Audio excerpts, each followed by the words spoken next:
네, 안녕하십니까. 반갑습니다. 저는 연세대학교 의과대학에서 소아정신과 임상조 교수로 일하고 있는 이정한이라고 합니다.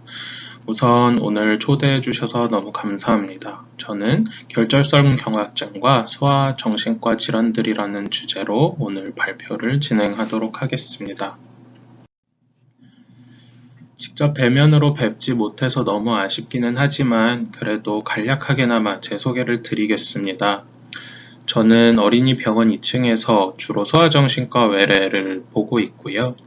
소아정신과 질환뿐만이 아니라 우리 어린이병원에서 여러 가지 질병들로 치료받는 아이들이 조금이라도 더 심리적인 문제 없이 잘 지낼 수 있도록, 그리고 소아정신과적 합병증이 최소화될 수 있도록 함께 노력하고자 애쓰고 있습니다. 네, 저는 다시 소개해드리지만 이정한이라고 하고요. 오늘은 결절성 경화증과 소아정신과 질환이라는 제목으로 여러분께 몇 가지 알려드리고자 합니다. 사실 소아정신과 질환은 결절성 경화증 환자들에게는 늘 1번 순위가 아닐 수 있을 거라고 생각을 합니다. 워낙에 급하게 치료해야 되거나 중요하게 치료해야 하는 여러 가지 문제들이 발생을 할 수 있기 때문에 소아정신과 질환이 그보다 더 중하게 더 빨리 치료돼야 되는 문제다라고 말을 하기는 어려울 수가 있을 것 같은데요. 소아정신과 질환이 그럼에도 중요하고 오늘 제가 이렇게 발표를 하게 되는 이유는 바로 이 소아정신과 질환의 유무가 삶의 질과 직접적인 연관이 있을 수 있어서입니다. 해외에서 진행된 연구들을 보더라도 결절성 경화증을 앓고 있는 성인들이 일반 인구에 비해서 전반적인 삶의 질이 떨어진다라고 보고를 한 것과 더불어서 당뇨나 고혈압 그리고 기타 만성질환을 가지고 있는 사람들에 비해서도 삶의 질이 낮은 것으로 보고가 되었습니다.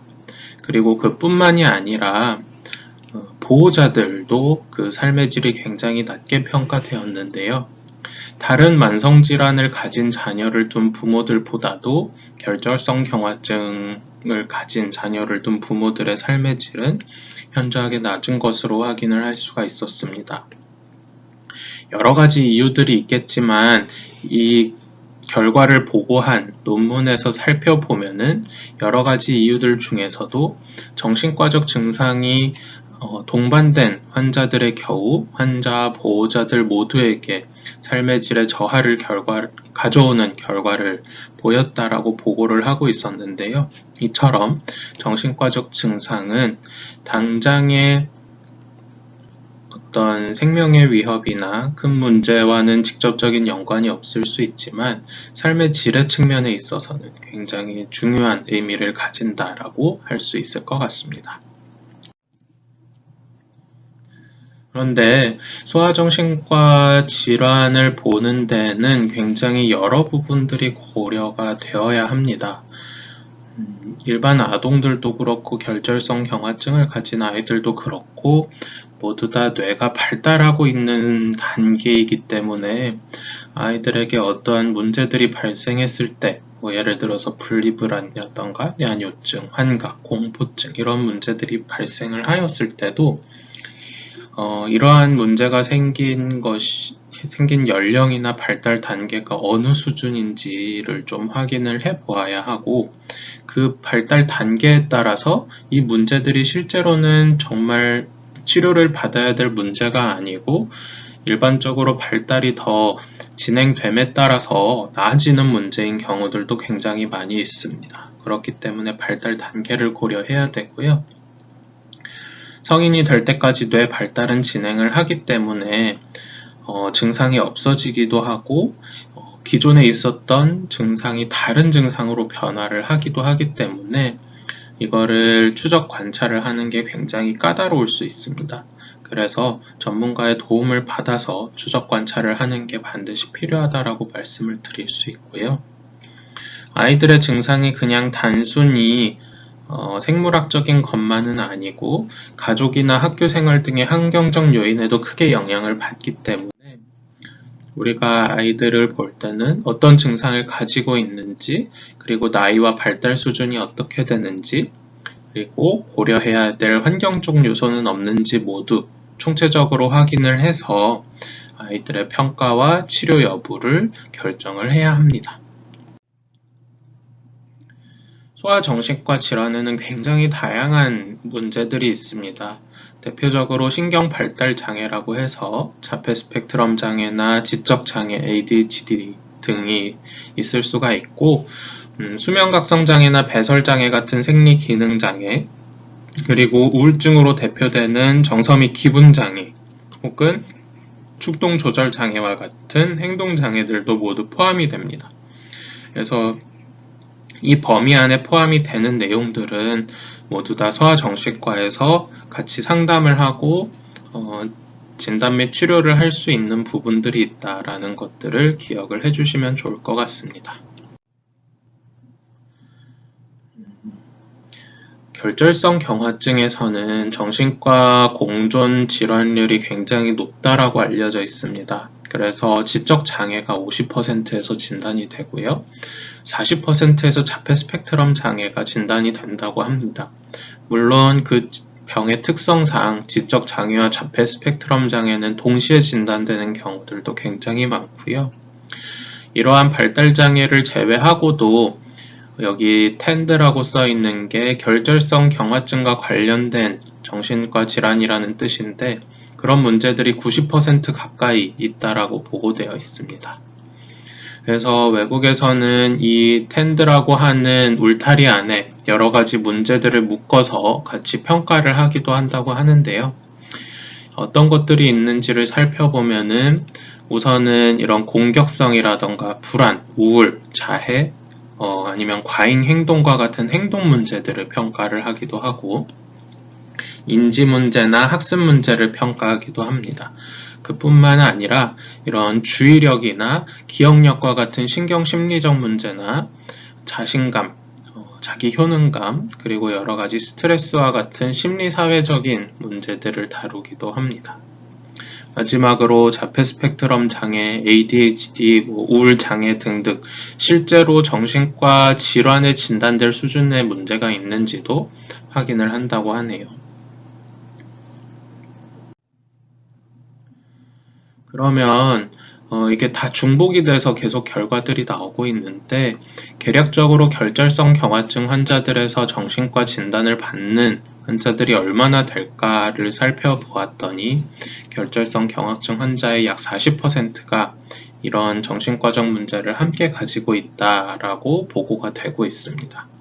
그 안에서는 행동장애라던가 자폐 스펙트럼 장애가 굉장히 높은 비율을 차지했고, ADHD 같은 경우도 13% 정도가 확인이 되었는데, 사실 ADHD나 기분장애 같은 경우에는 일반 인구와 유병률이 크게 차이가 나지는 않았던 반면에 자폐 스펙트럼 장애나 행동장애는 훨씬 더 높은 비율의 진단율을 보인 것을 확인을 할 수가 있었습니다.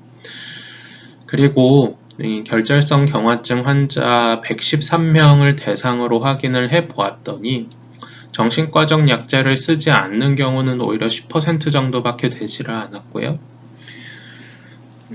굉장히 많은 환자들이 정신과 약제를 먹고 있었고, 가장 대다수는 두 종류의 약을 먹고 있었습니다. 이것만 봐도 결정성 경화증 환자들이 결코 소아정신과 질환에서 완전히 자유롭지는 않구나 라는 것을 추측해 볼 수 있을 것 같습니다. 정신과 진단도 다시 한번 살펴보면은 2개 이상 정신과 진단을 다 함께 받는 경우들이 굉장히 많았습니다. 평균적으로 2.4개의 정신과 진단을 받았다고 하는데요.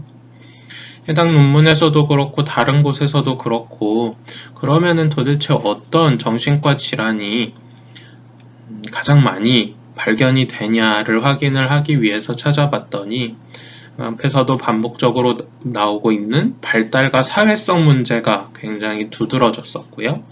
그리고 충동 및 공격성 문제가 그 다음으로 두드러졌습니다. 그래서 이런 것들을 봤을 때는 확실히 이 결절성 경화증 환자들에서 소아정신과 문제는 일생 중에 어떤 한 특정 기간만을 주의하면 되는 것이 아니라 삶 전반에서 계속 우리가 신경을 써주고 관리를 해줘야 되는 문제겠구나 라는 생각을 하게끔 만드는 대목인 것 같습니다. 그래서 제가 가장 흔하게 나타날 수 있는 문제들에 대해서 간단히 언급을 하고자 합니다. 처음으로는 발달장애입니다. 결절성 경화증에서의 발달은 사실 좀 안타깝게도 일반 인구에 비해서 좀 더딘 성장을 보이는 경우들이 많은 것 같습니다. 그래서 점점 더 발달이 이루어지기는 하지만 그게 발달 점수로 보면 평균이 100인 것에 비해서 계속 낮은 수준을 유지를 하는 경우들이 많고 다른 연구에서 나온 IQ 분포를 본다 하더라도 평균이 100인 IQ 점수에서 100 미만인 경우들이 대다수인 것들을 확인을 할 수가 있었습니다. 또한 이 형제 자매가 있는 경우에 결절성 경화증을 진단받지 않은 형제 자매에 비해서 분명히 더 낮은 IQ의 분포를 보이는 것이 결절성 경화증에서 보이고 있는 특징이라고 할 수 있겠습니다. 그래서 보통 저희가 이야기를 하는 것은 이 IQ가 70점 미만이고 이와 더해서 사회성숙도 점수와 같은 적응 행동 점수가 70점 미만으로 같이 확인이 될 경우에는 지적 장애를 진단할 수 있다라고 이야기를 하는데요.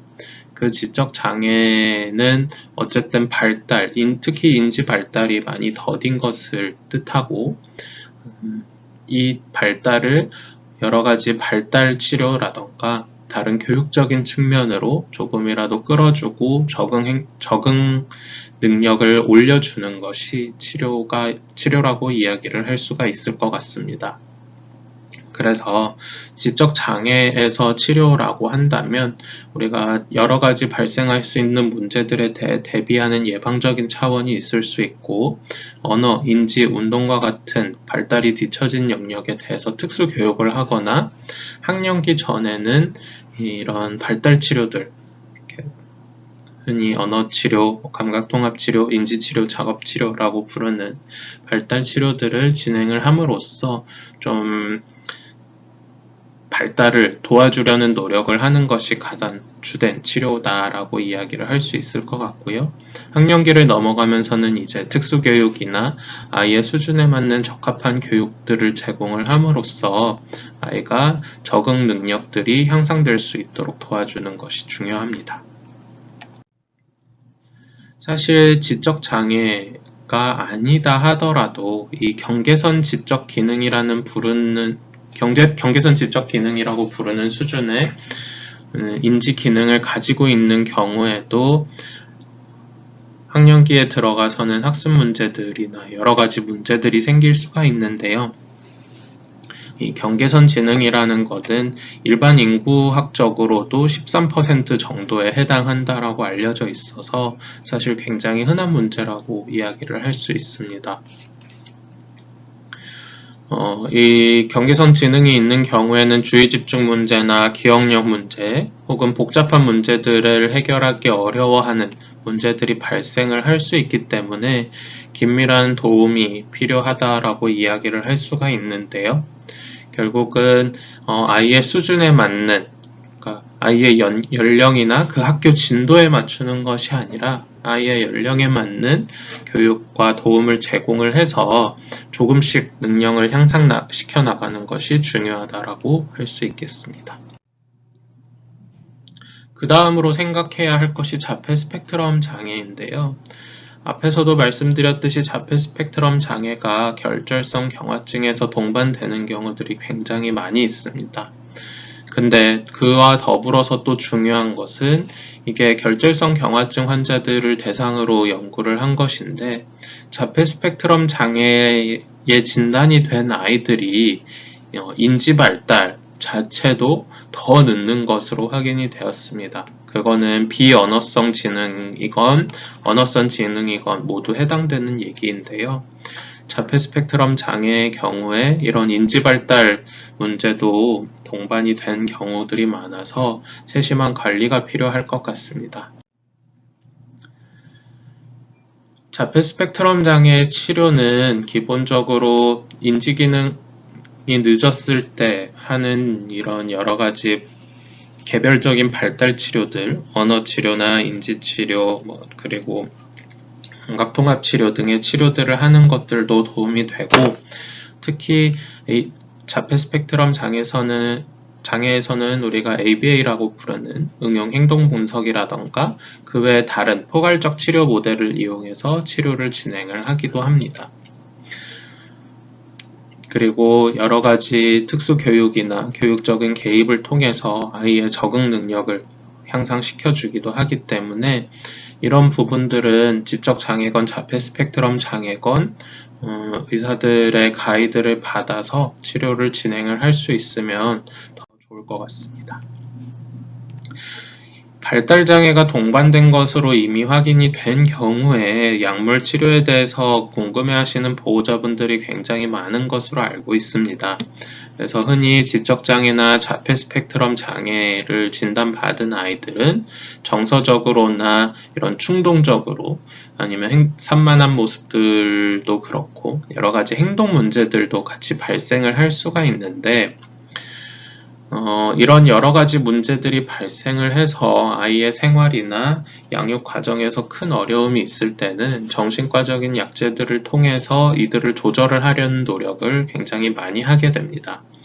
사실 지적 장애나 자폐 스펙트럼 장애 자체를 치료하는 약물은 현재까지는 존재하지 않기 때문에 진단을 받았다고 해서 모든 아이들이 약을 먹어야 되는 것은 절대 아니고요. 이런 우울, 불안, 산만, 충독, 강박 혹은 그 외의 증상들 때문에 자꾸 문제가 발생을 하고 있다면 의사와 상의를 해서 어떤 약을 쓰는 것이 아이의 증상 조절에 도움이 될 수 있을지를 고민을 하고 치료를 진행을 해보는 것이 가능하다라는 것을 전달드리고 싶습니다. 이 말은 곧 발달장애에서의 약물 치료는 대증적 치료, 공존 질환의 치료가 주를 이룬다라는 것과 동일한 말일 것 같고요. 가장 어려운 점은 발달장애를 가진 아이들이 자신의 불편함을 정확하게 인식하지 못하고 설명하는 데도 어려움을 겪는 경우가 흔하기 때문에 질문을 통해서 증상을 파악하는 데는 분명히 한계가 있습니다. 그래서 아이의 증상이 발생 혹은 악화되는 전후 상황에 대한 구체적인 파악이 굉장히 중요하고 신체적인 문제뿐만이 아니라 감각의 문제나 환경의 문제도 통합적으로 살피는 것이 굉장히 중요합니다. 그리고 저희가 쓰는 약들이 절대적으로 약물 조절의 기준이 있는 것은 아닙니다. 체중이나 아이의 나이에 따라서 정해진 용량이 있는 것이 아니고 아이들의 증상에 따라서 조금씩 조절해가면서 약물을 적합하게 맞추는 것이기 때문에 약을 처음 시작했다고 모든 것이 해결되는 것이 아니고 약물의 작용, 부작용 사이에서 균형을 의사와 보호자가 끊임없이 얘기를 해나가면서 조절을 해나가야 된다라는 것을 설명을 드리고 싶었고요. 또 하나 꼭 설명드리고 싶었던 거는 약물 치료로는 아이의 속상한 것, 힘든 것을 없애줄 수는 없기 때문에 이런 환경적인, 심리적인 개입에 대해서도 우리가 계속 고민을 해야 합니다. 학령기와 청소년기로 넘어가면 아이들이 학습 문제들도 많이 생길 수 있는데 이런 것들이 아까 말씀드린 직접장애나 경계선 지능 때문에 그런 건 아닌지 혹은 ADHD 때문에 그런 건 아닌지 아니면 우울, 불안과 같은 정서적인 문제에 의한 것이 아닌지를 확인을 하는 것이 굉장히 중요하고 적합한 치료를 제공하는 것이 필요합니다. 그리고 성인기에 들어서도 이 결절성 경화증 환자들이 여러 가지 정신과적 문제들을 호소하는 걸로 나타났는데요. 이처럼 여러 가지 문제들이 나타났을 때에는 너무 오랫동안 머뭇거리지 않고 빨리 상담을 받고 도움을 받는 것이 중요할 것 같습니다. 마지막입니다. 기본적으로 결절성 경화증의 유무는 소아정신과 치료 방법을 결정하는 데 큰 영향을 미치지는 않습니다. 일반적인 소아정신과 치료 방법을 따르는 경우들이 많고요. 발달장애로 인한 어려움들이 2차적 문제들과 연관이 있을 수도 있고 아니면 환경적인 문제로 여러 가지 문제들이 생길 수도 있으니까 이를 전문가와 상의하시는 게 가장 좋을 것 같습니다. 다만 결절성 경화증 환자들의 경우 신체적으로 여러 공존 질환들이 있을 수 있기 때문에 약물 치료 시에는 이에 대해서도 정신과 의사랑 꼭 잘 상의를 해서 약물을 사용을 해야 될 것 같고요. 또 만성 질환을 가지고 있다 보니 이런 모든 문제들이 병과 관련되어 있다라고 생각을 할 수도 있는데 그것만 생각하지 않고 심리사회적 요인도 꼭 반드시 돌보아 주어야 한다라는 것을 말씀드리고 싶습니다. 오늘 들어주셔서 감사합니다.